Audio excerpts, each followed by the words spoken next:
Might seem crazy what I'm about to say. Sunshine, she's here. You can take a break. I'm a hot air balloon that could go to space with the air, like I don't care, baby. By the way, because I'm happy. Clap along if you feel like a room without a roof. Because I'm happy. Clap along if you feel like happiness is the truth. Because I'm happy. Clap along if you know what happiness is to you. Because I'm happy. Clap along if you feel like that's what you want to do. Here come bad news, talking this and that. Well, give me all you got and don't hold it back. Well, I should probably warn you, I'll be just fine. No offense to you, don't waste your time. Here's why. Because I'm happy. Clap along if you feel like a room without a roof. Because I'm happy. Clap along if you feel like happiness is the truth. Because I'm happy. Clap along if you know what happiness is to you. Because I'm happy. Clap along if you feel like that's what you want to do. Hey, go. Bring me down, can't none bring me down. Your love is too high. They bring me down, can't none bring me down. I said, bring me down, can't none bring me down. Your love is too high. They bring me down, can't none bring me down. I said, because I'm happy. Clap along if you feel like a room without a roof. Because I'm happy. Clap along if you feel like happiness is the truth. Because I'm happy. Clap along if you know what happiness is to you.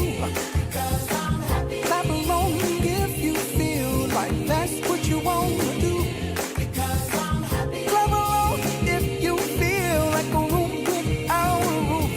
Because I'm happy. Clap along if you feel like happiness is the truth. Because I'm happy. Clap along if you know what happiness is to you. Because I'm happy. Clap along if you feel like that's what you want to do. Hey, go. Bring me down, can't none bring me down. Your love is too high. They bring me down, can't none.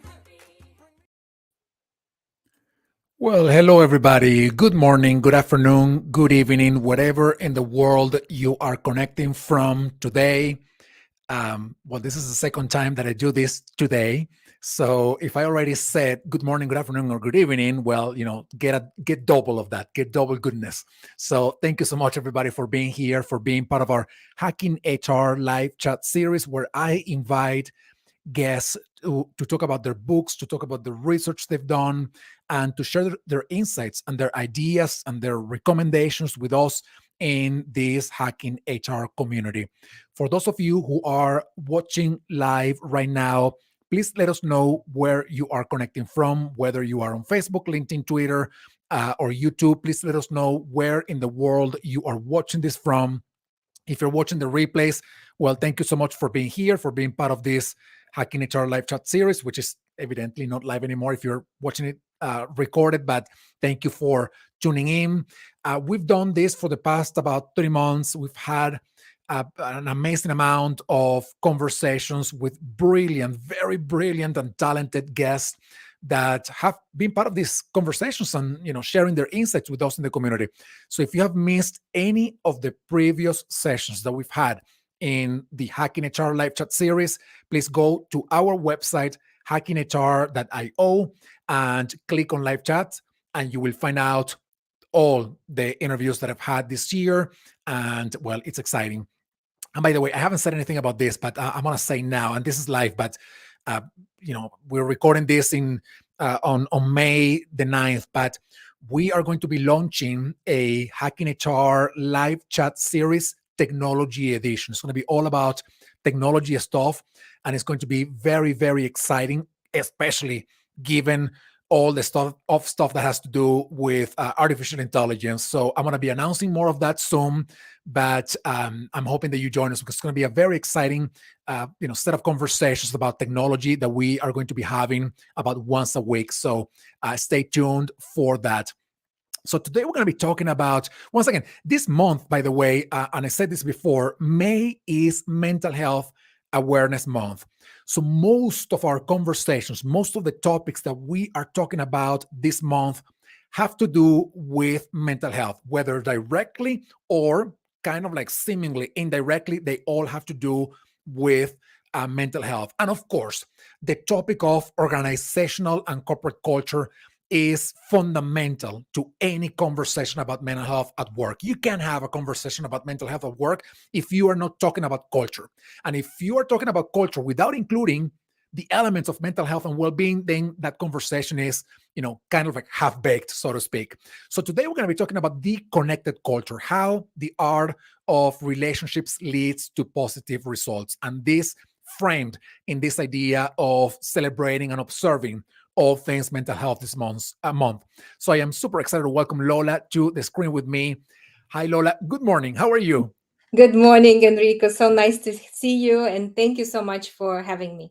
Well, thank you so much for being here. I'm always excited about any conversation that has to do with culture, and more so this month, putting those conversations in the context of how they lead to the improvement of our collective mental health and our well-being. But before we get there, before we ask the questions about the book and what you've researched and written about, I would love for you to please introduce yourself to our audience.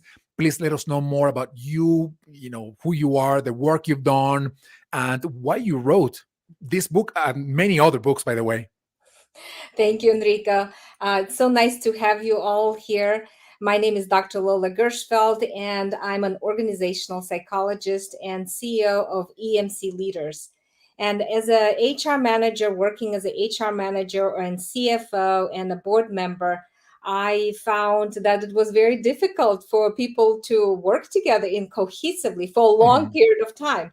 They start really well, and then something happens, and then people don't know how to respond to it or resolve to it, and they get into stuck basically. And I remember one of my earliest memories was sitting in a board meeting, and I remember watching our board members just like going at each other. And Mhm. I turned to my chairman and I said, why do they do this? And he said, I think because they care about each other. But some Wow. people uh, kind of like show a wrong way to care about each other. And I absolutely had a response to that. And I said to myself, well, I'm not going to do that. I'm not going to care like that. But what happened to me is as I got into the business world and I kind of like immersed myself into the dynamics, I started to do the same thing. I got into these conflicts that were happening. And I would ask myself, why do we get stuck? Why can't we, why does one person starts to attack and the other person starts to withdraw? And I remember being myself pursuer, like, when can we get this done? And the other person would just shut down and not talk. And so I was very fascinated by that. And I decided to research and spend years of really understanding the relationship, the human relationship. And what I learned in my practice and in my research is that people want connection. Mm, People impact each other. And most importantly, Enrico, what I learned is that work relationships are all about attachment, about relationships. And when we lose that connection with each other, our brains goes into danger zone, mm, basically. And we start to attack, or we start to demand, or we start to shut down. And that is when the negative cycle, so to speak, starts to take over the relationship. That was a revolutional for me. mm, That was just like an eye opening. So it wasn't a power struggle that was happening on my board. It was that pain of disconnection. mm. People were protesting.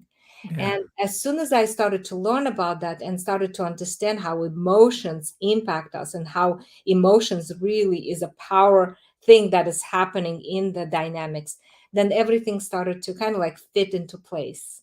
Wow, that is actually my one question that I was going to ask you was about, one of the most or the most significant either discovery or realization that you had as you were, researching for the book, and you're saying it's just that people want connection. And it's so interesting to me that both at work and in life, we now have literally every tool you can imagine to bring us closer together, and we are more disconnected than ever before, emotionally, mentally, intellectually, more disconnected than ever before. And this is not just, by the way, a platitude that I'm just saying. Research is telling us that people feel isolated. Last week or the week before, the Surgeon General of the United States released the framework to combat loneliness. And that tells you, and he said this is an epidemic, and it's killing people. And I wonder, Lola, why? Why is it that we made it so easy for people to connect with each other, but now we're not connecting with each other? Right, Enrico, that is exactly the point. We have these called ineffective strategies we think are really helping us to connect, but in reality, what we need to recognize is how to be in tune with each other. It's not the number of likes we need to get. Mhm. It's the number of connections. It's number of what I call in the book emotional responsiveness, where really can tune into the people what we are, what with whom we work with, and to really recognize what is happening with them. And that takes a lot of practice. It takes a Mm. lot of emotional balance. And I remember somebody was talking on your program about emotional balance, how Yeah. important it is for us to become more aware of these things, become to slow things down, Yeah. really tune into our emotions, because really emotion is the most powerful thing in the room. And it's also the most powerful agent of change. So Yeah. if you want to change culture, you have to start with emotions. Yeah. And a lot of leaders, I think they miss the mark of learning how to work with emotion. You don't have to be a therapist, you don't have to be a psychologist to really learn how to work with emotions, how to manage emotions, how to co-regulate each person's emotions, Mhm. because we are co-regulators of each other's emotions. So Wow. once we recognize what is happening with us, how to slow it down, what is going on in our body, then we are able to tune into each other and be more sensitive. One of the things that, one example, very quick example, is when we are emotionally connected, we produce a hormone called oxytocin. And when we have a lot of oxytocin in our body, it helps us to be more engaged. Yeah. It helps us to open up our prefrontal cortex and be more open to ideas. It helps us to be more collaborative.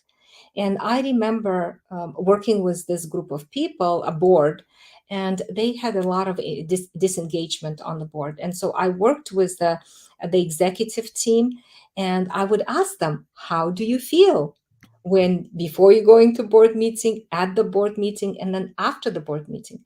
And every time I would come to one particular person, he said, Lola, I'm a very private person. Don't ask me about emotions. Mhm. I get it. I understand. And after about 8 months, Enrico, he came and he started to share his emotions, how he felt. He felt demeaned, he felt ignored. And by just sharing the emotions, he started to feel more connected to his team. And the chairman did not dismiss his feelings. Was just staying there. And he said, thank you for sharing. What can we do? And the person said, just be there. Yeah.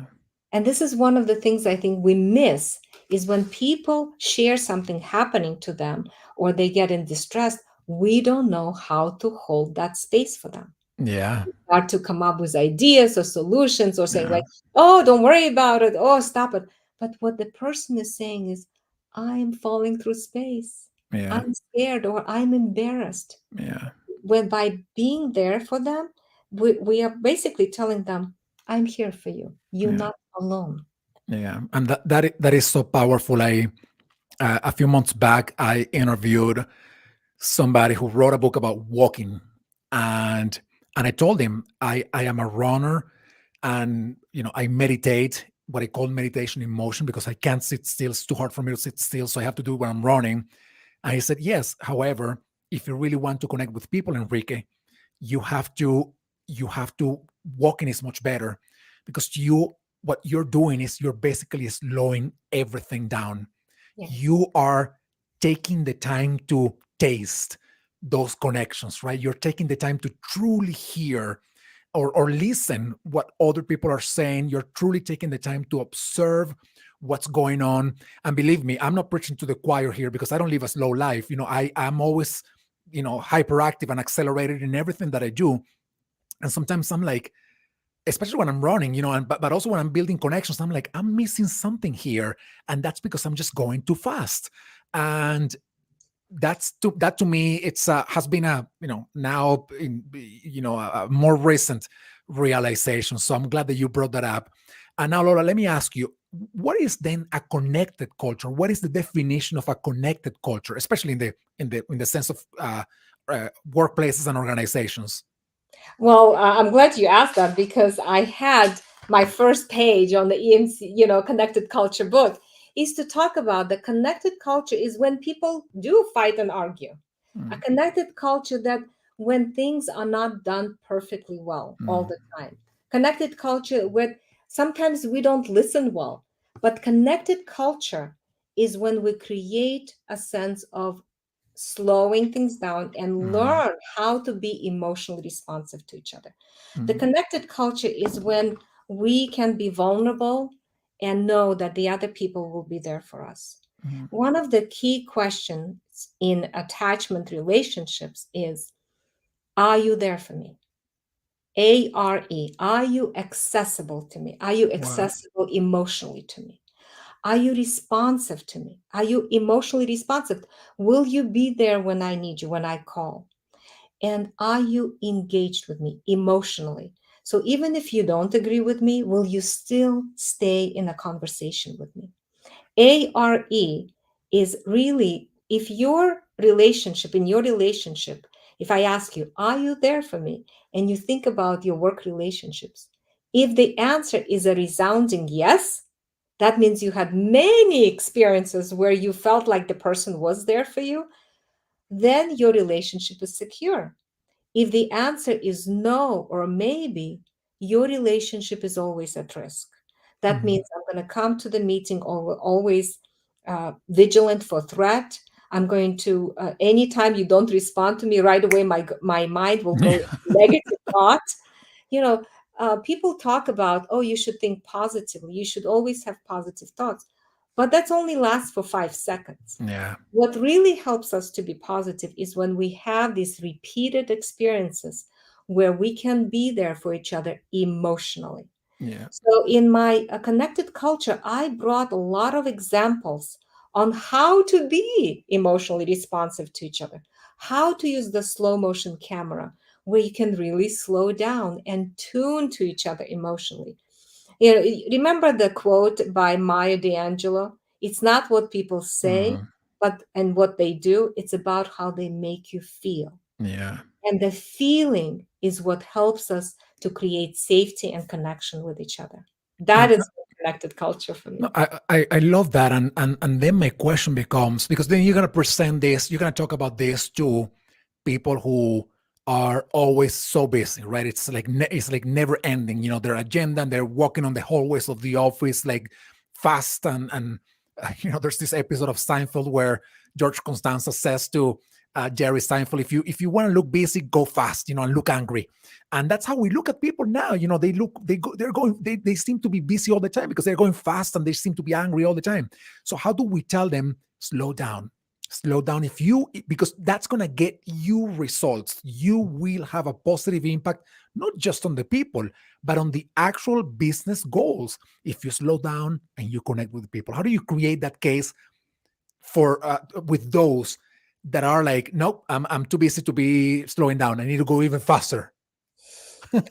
Oh, that's a great question, Enrico. I love that. And one of the things we know from science is that we long for connection. Yeah. Even those people who go fast, they really want to know that they matter to you, that they're important to you, that you will be there for them, and the same and vice versa. So one of the things that works for us, even in the moment when we come to it, when I work with the team and there's either conflict or some kind of a disengagement happening, I know people want to be connected, period. Yeah.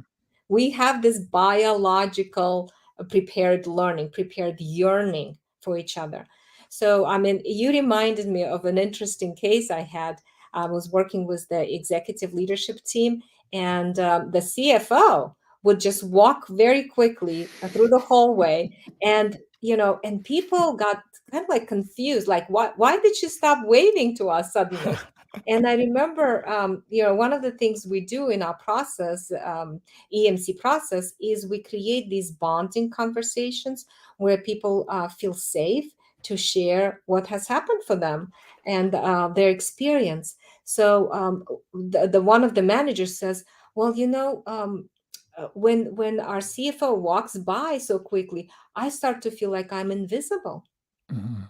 And I asked her, "Do you think you can share that to the person? Right, to the CFO, she's right here." And she turns and she says, "I'm so scared to tell you this, but every time you walk so fast, I start to feel like I'm not important to you." Wow.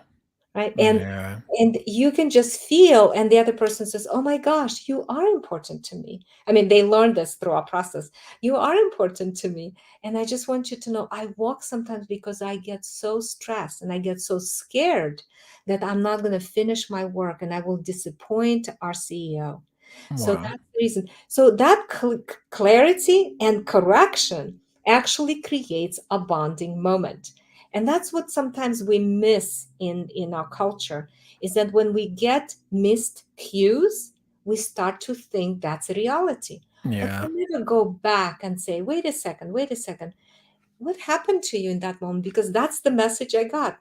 I got the message that you were disappointed in me, or somehow I embarrassed you, or somehow you turned away from me. And the other person says, wait a second. Thank you so much for sharing with me. I just want to Yeah. reassure you. No, it's because of this. Well, That correction is what keeps the connection going. one of the things that is there's I don't know if you know John Muir. John Muir was one of the greatest naturalists of the American history, and he promoted the creation of Yosemite National Park and Mount Rainier and whatnot. And he said, and I'm talking about the transition between the 19th and the 20th century, 120 years ago. He said something that I always remember. He said this: when you try to pick out something by itself, you find it hitched to everything else in the universe. And I never forget that quote, because when you look at something that is happening at work, you're like, why am I not connecting to this person?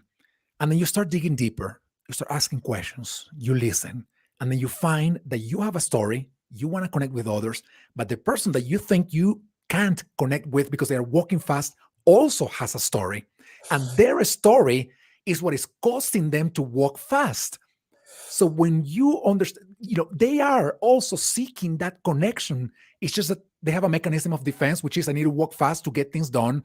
But you understand that your need for connection is connected to their need for connection, but also their walking fast is connected to their push, perhaps, to deliver the results on time.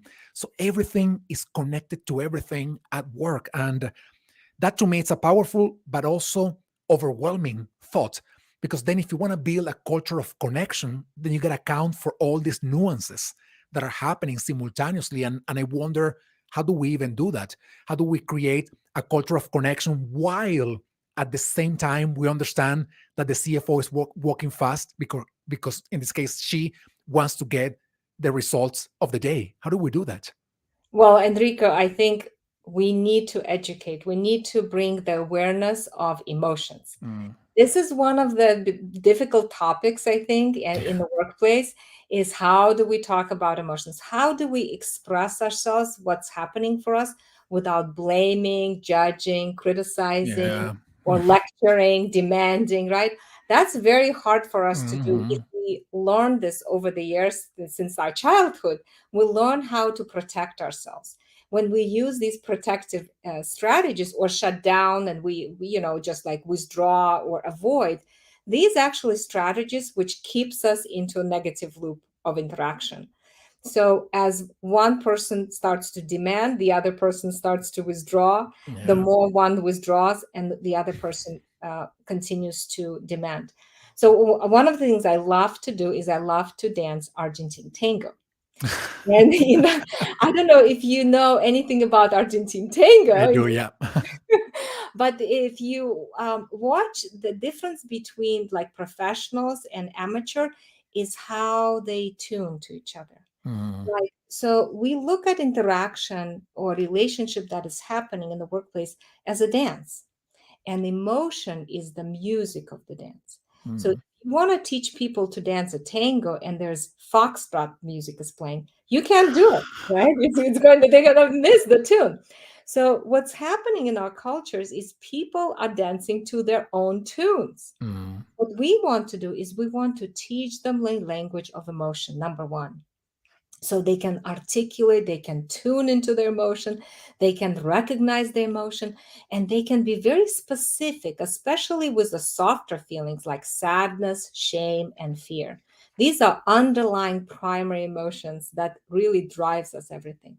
But by tuning into the emotion, and actually Lisa Feldman Barrett talks about the more granular you can be with emotion, the better, the less overwhelmed you will be. mm, So you want to teach your people how to recognize what is happening for them emotionally. That's number one. Number two is they need to also understand each person's raw spots, as we call, like sensitive spots. So we know that when somebody is, feeling stressed or hurt, and they recognize, hey, you know what? I felt so hurt when I was excluded from this meeting. This happens mm, a lot. When people get disconnected, they stop inviting other people to the meeting, and it just continues on, and people start to feel rejected and abandoned. And so when we recognize the raw spots, or the raw spot is, somebody turns away from you, or the raw spot is not being valued or appreciated. This is very common raw spot in the workplace. So when we start to recognize what our raw spots are, we start to be more in tune with them, and we become much more clear what's happening for us. That's number two. Number three is we need mm, to understand our fears. Our biggest fear in relationship is being rejected or abandoned. mm. Basically, what you said earlier, Enrico, is isolation. Isolation is inherently traumatizing for human beings. Yeah. It's very difficult for us. That's our biggest fear.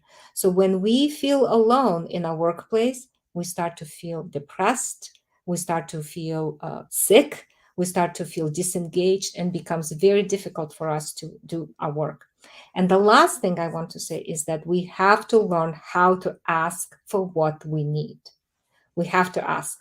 We have to learn. We have to feel safe to say, Mm, Enrico, the other day I was waiting for your response, and I felt like you were just not with me.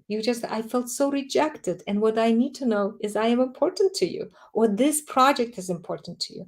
Because in those moments when you turn away from me or when you don't respond, I start to feel so alone. yeah. When I ask you this way, number one, I'm pulling you close because I am vulnerable. I'm not attacking you. I'm not blaming you or judging you.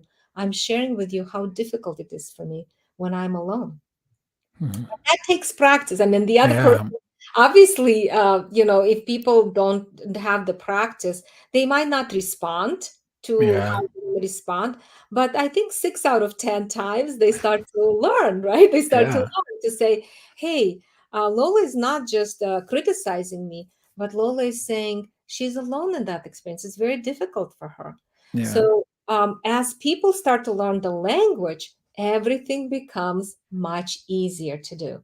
Yeah. One of the companies I worked with was a biotech company, and they started to, first of all, the founders learned the language, how to repair, then the leadership team, and then the whole company. So over the 3-year period, they started to see huge improvement. And even from the start, they started to see.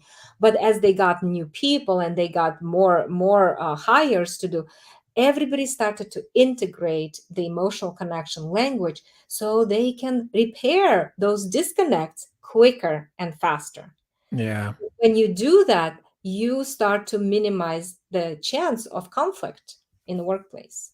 No, that is fantastic, and I am thinking about a couple of things. The first one is that for a mind that is kind of embedded in the way things work at work today, this may sound a little counterintuitive because work is telling them, if you show up as yourself, that's not what we want in here. We want you to do your work. We want you to. You can't say that you don't know how to do something. You can't be vulnerable here because that's frowned upon, right? So somebody listening here and then reflecting about their own workplaces that may not have created the conditions for people to express those feelings, maybe saying to themselves, yes, that's what I want to do, but if I do it, then my leader is going to be like, I got to get rid of this person as soon as possible, right? So that's number one.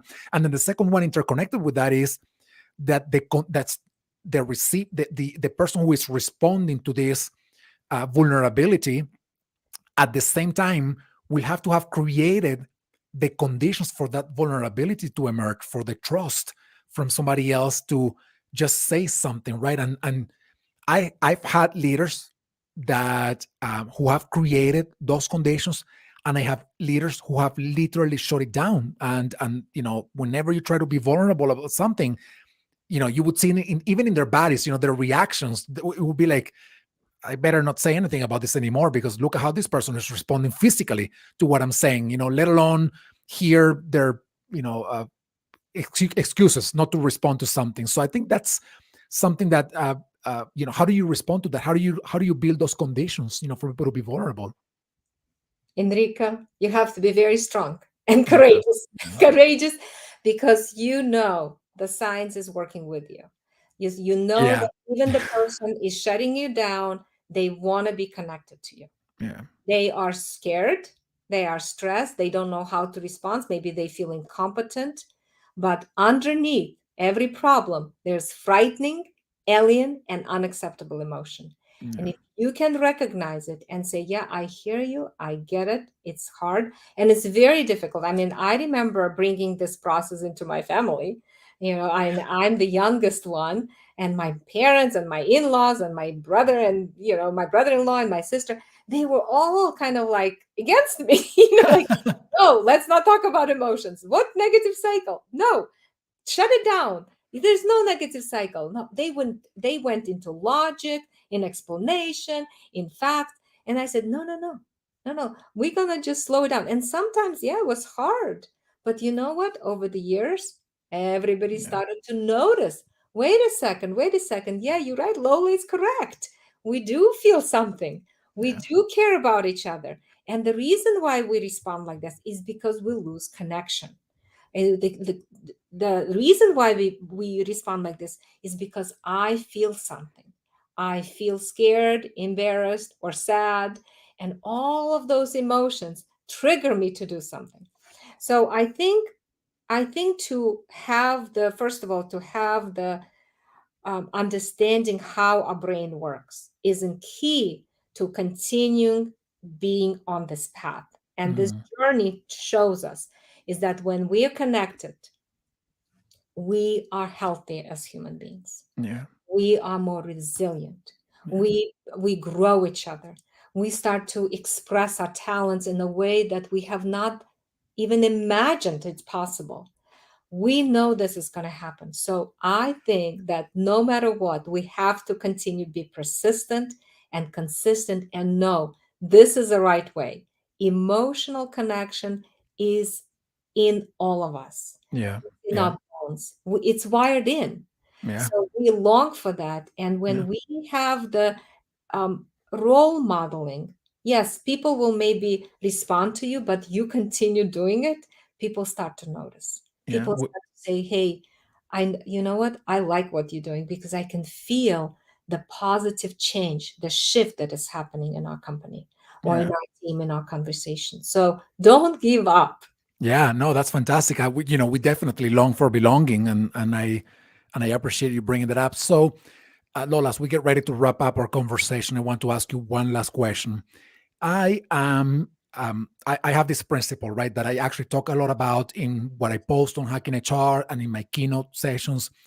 The principle is think big, act small. And what it means is you want to build the greatest organizational culture in the world. That's not going to happen unless you, in your everyday, formal, informal, natural, mandated kind of interactions with each other, you build that kind of culture. I believe that is you can have mandates from the top down, but you build this from the ground up. And having said that, in the direction of acting small, the responsibility that everybody in the organization has to build this connected culture, not just the leaders, not just the senior executives and the board, but everybody. What is one action, or maybe one or two actions that everybody, regardless of the level in which they are in their organizations, one or two actions that they can engage in to build this connected culture, something that is within their power, that they don't have to ask permission to anybody, that they don't have to get a new policy or go out of their bounds to get it done, that they can do right now, one or two things to build that connected culture. What would those two things be? That's a really good question, a tough question, right? That's a Yeah. one thing. I think one thing that people can do right now is to recognize when people are not talking or demanding or coming at attacking, they are struggling. Mm. They are Mm. struggling for connection. That's one thing helped me to stay out of the negative cycle, Mm. Enrico. That one thing to know, like when this person is like yelling or screaming or not talking, I'm just staying with them in that space. I'm calm. I have a calm voice. I have my slow motion camera in my head, and I'm like slowing things down and just telling myself this person is struggling. Mm. This person is struggling to be connected with me. This person is struggling because they don't know how to respond in this moment, how to effectively use the strategies of connection. So I believe, Brene Brown talks a lot about empathy and vulnerability, but how do we become empathize with other people if we not in emotional balance ourselves? And Mm. I find that just knowing that people are struggling, here's the negative cycle. When you also recognize like there's a negative cycle, you know that it's not their fault, it's not your fault, it's the negative cycle fault. Mm. And by changing the dance and the music, by knowing that they're struggling, I'm here. It's not about me, it's about they are overwhelmed in this moment. You are starting to co regulate their emotions and Mm. shift the cycle from negative to positive. I am glad that my question was one thing that people could do, and not one easy thing that people could do, because this is very hard to do. Very hard. And especially, I think it's we've all of us have had the experience of coming into a conversation with somebody who may need our support, and maybe we come with kindness and compassion ahead of us, and sometimes we want to be right, and because we seek to be right, we ruin the possibility, at least at the moment, we ruin the possibility of co-regulating ourselves and building something better from the relationship or helping other, just because we want to be right about whatever it is, or because we put our ego ahead of us rather than kindness and compassion. So this is a very powerful action, but one Yeah. that is definitely not easy to engage in. And Enrico, it makes sense because when we defend ourselves, we are in a survival mode. Yeah. We Yeah. are fighting for our life. We are fighting for our voice to Yeah. be heard. Yeah. Right? But you're correct. It's so hard to do. But guess what? We have the tools, we have Yeah. the process, and people can learn this. Yeah. Yeah. And we know the end result is much more beautiful and better than just fighting it off and trying to be right all the time and ruining relationships, people, or making them feel even worse than perhaps they were feeling at the beginning. So, Lola, thank you so much for being here, for Thank you. sharing all of these insights with me, of course, with our Hacking HR community.